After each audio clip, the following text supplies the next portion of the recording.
A very warm welcome, everyone.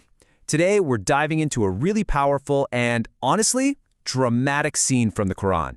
I want you to just imagine a cosmic courtroom at the very end of time where prophets are being called to testify. For this explainer, we're going to focus on one specific witness, Jesus, son of Mary, as he gives his final testimony before God. So, let's step into the courtroom.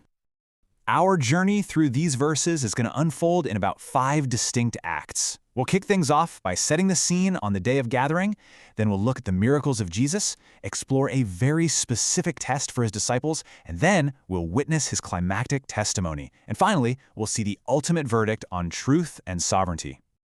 Okay, so let's set the stage. We're not at the beginning of the story here. We're jumping right to the very end.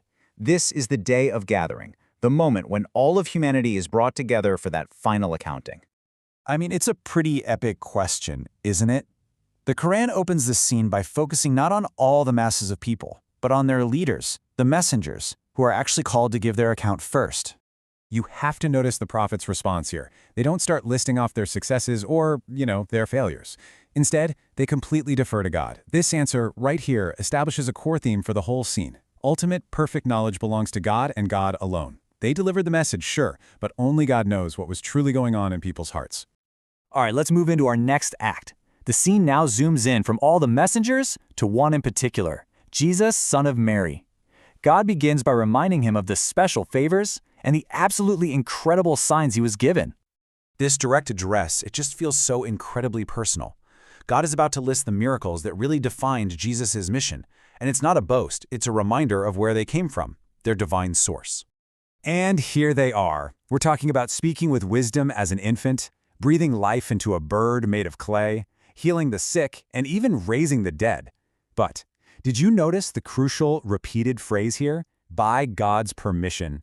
This isn't just a tiny detail, it's the entire point. This illustrates the concept of divine agency just brilliantly. See, in Islamic theology, a prophet is a vessel for God's power. The miracles are signs that point back to God, and they reinforce that Jesus is a servant and a messenger, not a divine being himself. All the power belongs to the Creator, not the creation. Makes sense, right? So now, the story takes a little turn. It focuses on a specific event with Jesus' closest followers, the disciples. They make a request that becomes this really profound test of faith. The disciples ask for a Mā'idah, which is a table spread with food, from heaven. They want a tangible, undeniable miracle that they can see with their own 2 eyes.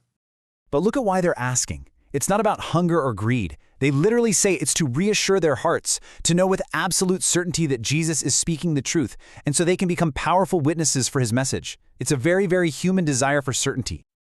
God agrees to send the table, but it comes with this terrifying condition. See, with a greater sign comes greater responsibility. To witness a miracle that clear and then disbelieve, well, that would earn a punishment unlike any other. This just raises the stakes for everybody involved. And this brings us right to the climax of our whole cosmic drama. After all the reminders and the stories, we're back in the courtroom on the day of judgment for the central questioning of Jesus. Everything has been building to this exact moment.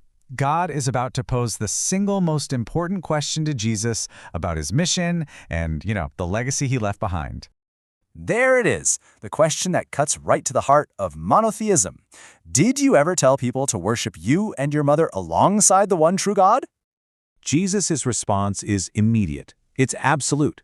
He starts by glorifying God, exalted are you, and then completely denies the charge. He emphasizes his own human limitations, again, deferring all that hidden knowledge to God. He's saying, look, I would never claim a right that wasn't mine. And here it is, his sworn testimony. He states so clearly that he only delivered the one consistent message of all the prophets, to worship God alone, who is both his Lord and their Lord.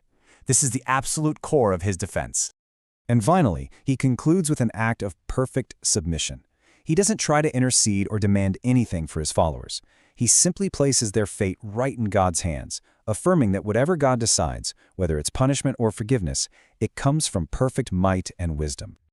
Okay, with the testimony complete, the court is ready to issue its final verdict. This is the resolution. This is where we learn the outcome for those who were truthful and the ultimate principle that governs, well, all of existence.